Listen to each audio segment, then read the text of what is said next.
तो विद्यार्थियों अगली जो जनजाति है वो 3 नंबर पे कौन सी जनजाति आती है?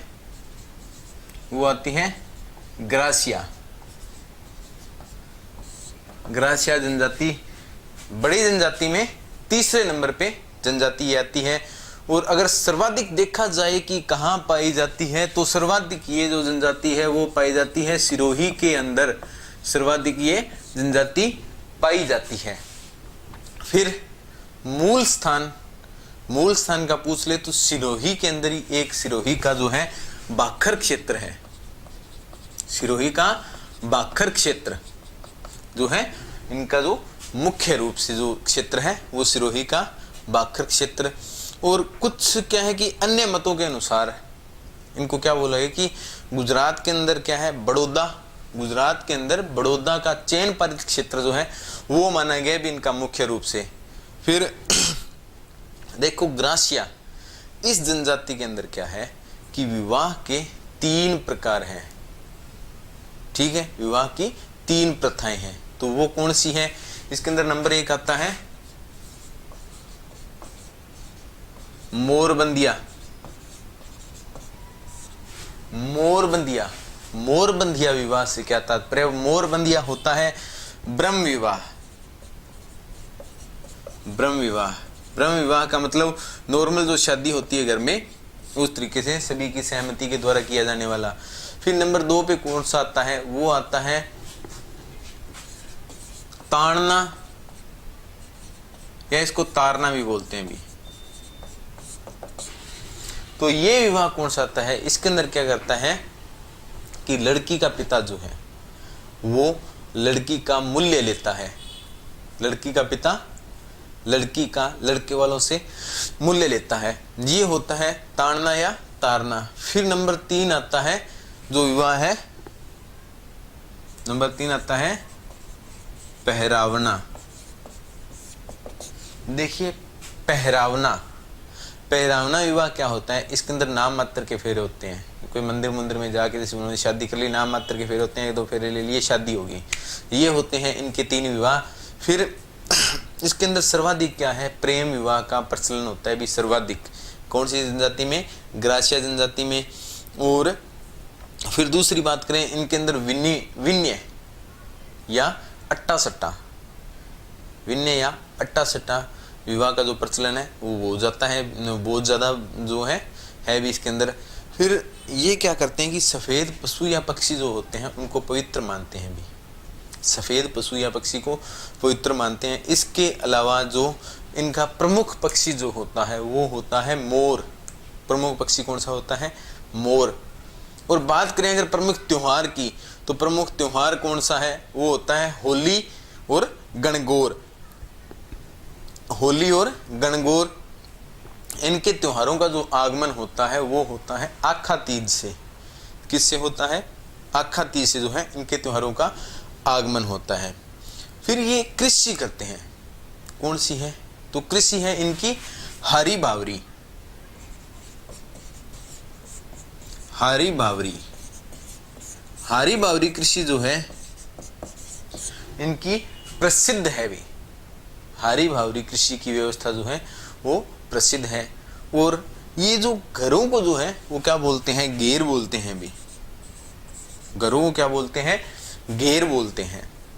और इसी प्रकार पंचायत का इनका मुखिया होता है, उसको ये क्या बोलेंगे? तो उसको बोलते हैं सहलोत। पंचायत के मुखिया को क्या बोला जाता है? सहलोत। पंचायत के मुखिया को सहलोत। इसी के साथ देखा जाए तो ये क्या करते हैं? अनाज का भंडारण करते हैं। अनाज रखना पड़ता है, भंडारण करते हैं। उसके लिए छोटी या बड़ी कोठरी बनाते हैं, उसको क्या बोलते हैं? सोहरी बोलते हैं। उसको क्या बोलते हैं? सोहरी बोला जाता है भी उसको। फिर क्या करते हैं? किसी की मृत्यु होने पर जो स्मारक तैयार किया जाता है जिसको हम समाधि बोलते हैं, ये उसको क्या बोलते हैं? हुरे। हुरे बोलते हैं भी। ठीक है। फिर इसके अंदर 2 वर्ड आते हैं, वो देखते हैं कौन से। एक तो आता है इसके अंदर भील ग्रासिया।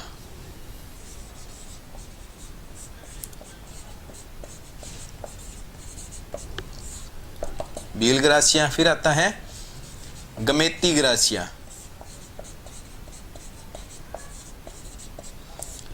भील ग्रासिया या गमेती ग्रासिया।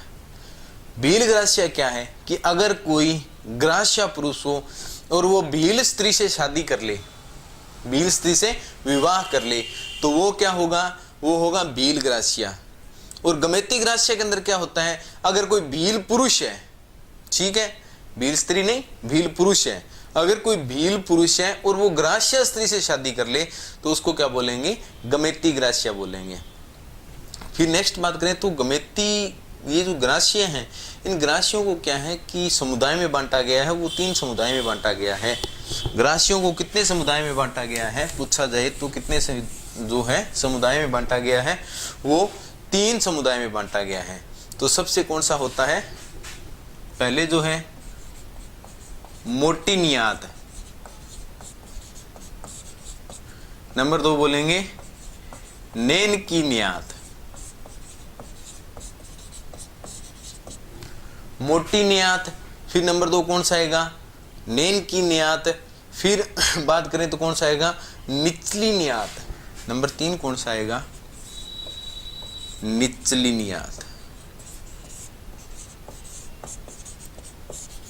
तो ये सबसे उच्च होता है भी इनके समुदाय में, और ये क्या होता है, मध्य, ये मध्यम है। और ये कौन सा होता है, सबसे नीचे का, सबसे निम्न।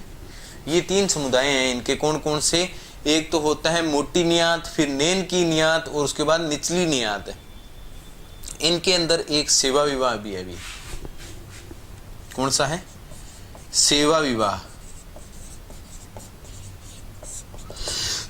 सेवा विवाह क्या है, देखिए कि क्या होता है, लड़का आजीवन अपने ससुराल में रह जाए गर्जवाई बन के, तो उसको क्या बोलेंगे, सेवा विवाह बोलेंगे। गर्जवाई बनाकर रख लेते हैं, उसको सेवा विवाह बोलते हैं।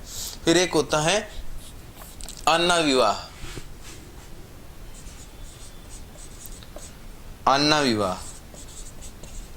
तो अन्ना विवाह क्या है, देखिए अन्ना विवाह जो है वो विधवा स्त्री द्वारा जो विवाह किया जाता है उसको बोलते हैं अन्ना विवाह। फिर एक किसके अंदर पाई जाती है, अनाला भू प्रथा। कौन सी है, अनाला भू प्रथा। क्या है भी अनाला भू प्रथा, तो नवजात शिशु जो होता है उसका नाड़ा काटा जाता है, उसको बोला जाता है अनाला भू प्रथा। फिर बात करते हैं कि इसके अंदर है खेवणा विवाह। तो ये क्या है, खेवणा।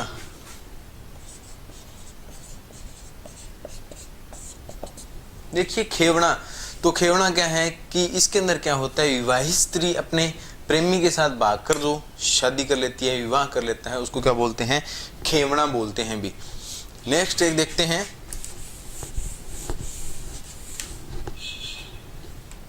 कांगिया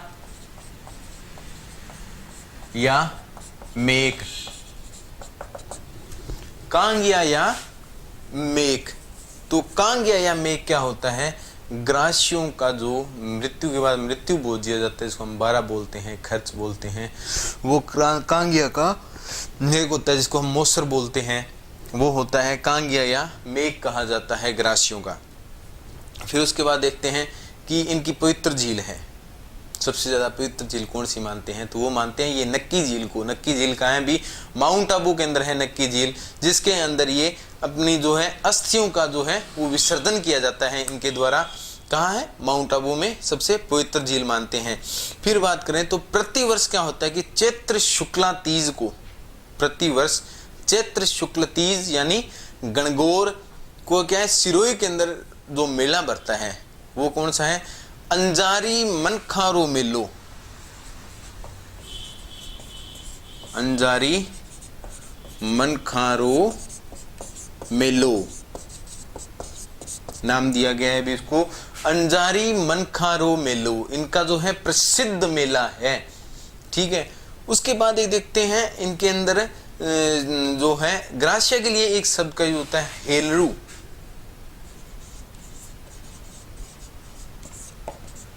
पूछा जाए, क्वेश्चन आ भी चुका है 2-3 बार, तो हेलरू क्या है?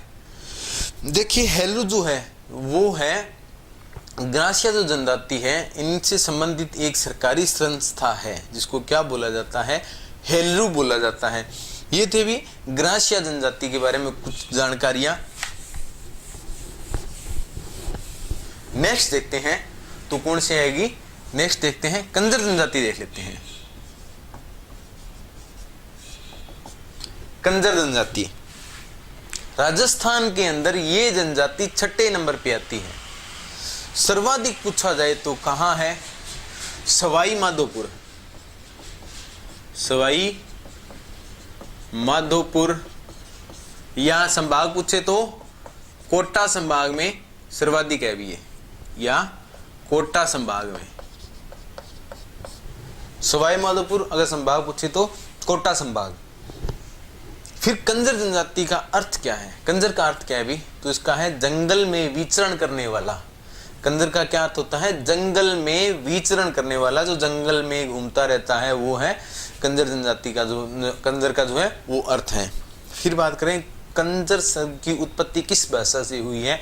तो संस्कृत भाषा से हुई है। किस नाम से? तो वो है काननचार। काननचार नाम से इसकी उत्पत्ति हुई है, उसको कंजर बोला गया। विशेषता क्या है? तो ये क्या है? चौथ माता के जो चौथ माता, और इसी के साथ क्या है? हनुमान जी, इन दोनों के उपासक होते हैं भी, और इन्हें ही अपना इष्ट देव मानते हैं। किसको? चौथ माता और हनुमान जी को। फिर ये मुखिया को क्या बोलते हैं? तो मुखिया को ये बोलते हैं पटेल। कंजर जनजाति के लोग मुखिया को क्या बोलते हैं? तो पटेल। फिर ये क्या करते हैं? कोई भी अपराध करते हैं उससे पहले क्या करते हैं? चौथ माता या हनुमान जी की उपासना करते हैं, ठीक है। और इस उपासना को करते हैं तो इसको क्या बोलते हैं? इसको बोलते हैं पाती मांगना। क्या बोलेंगे उपासना को? पाती मांगना। पाती मांगना।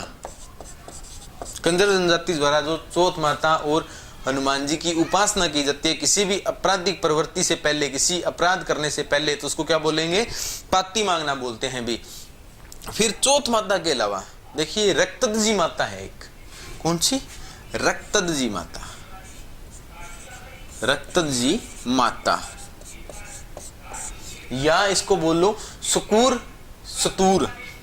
कहां है? सुकूर या सतूर। सुकूर या सतूर कहाँ है भी? सुकूर या सतूर बूंदी में। सुकूर या सतूर बूंदी में इनकी उपासना करते हैं भी ये चौथ माता, या फिर हनुमान जी, या फिर रक्तदजी माता की। रक्तदजी माता कहाँ है? सतूर या सकूर बूंदी के अंदर है, जिनकी ये उपासना करते हैं। फिर इनकी एक विशेषता है भी, ये हाकम राजा को मानते हैं और हाकम राजा का प्याला पीकर ये कभी झूठ नहीं बोलते। हाकम राजा का प्याला पीकर ये कभी झूठ नहीं बोलते। फिर इनकी एक विशेषता और भी है भी, देखिए ये अपने घरों के खिड़की और दरवाजे खुले रखते हैं हमेशा। क्यों भाई? आपराधिक प्रवृत्ति की जनजाति है, इनको पता है कहीं से भी कोई आ गया, अगर कोई आगे से आएगा तो पीछे से कूद जाएंगे, ठीक है। ये क्या करते हैं? अपने घरों के दरवाजे खिड़कियां सब खुली रखते हैं। मुख्य बात इनकी क्या है कि मरने वाले के मुंह में गंगाजल नहीं डालते भी, दारू डालते हैं, शराब डालते हैं। मरने वाले के मुंह में शराब डाली जाती है। बोलते हैं ना पंडित जी मेरे मरने के बाद मेरे मुंह में गंगाजल की जगह शराब ही पिला देना, तो ये शराब पिलाते हैं भी, ठीक है, और शवों को दफनाते हैं। बात करें कुल देवी, कंजरों की कुल देवी, तो कौन सी आएगी? जोगणिया माता। कंजरों की कुल देवी जोगणिया माता। देखिए चौथ माता हनुमान जी और रक्तदजी माता ये तो है इनकी इष्ट देवी, उपासना करते हैं, लेकिन इनकी कुल देवी कौन सी है? वो है जोगणिया माता। फिर ये मोर का मांस खाना अत्यधिक जो है सर्वाधिक पसंद करते हैं, अत्यधिक पसंद करते हैं। मोर का मांस खाना सर्वाधिक पसंदीदा मांस है इनका भी, ठीक है। और महिलाओं द्वारा एक विशेष प्रकार का वस्त्र पहना जाता है, उसको क्या बोला जाता है? उसको बोलते हैं भी ये खूंसनी, उसको क्या बोलते हैं? खूंसनी बोलते हैं भी। ये थी कंजर जनजाति के बारे में कुछ जानकारियां। नेक्स्ट में जो जनजाति बची है उसके बारे में देखेंगे।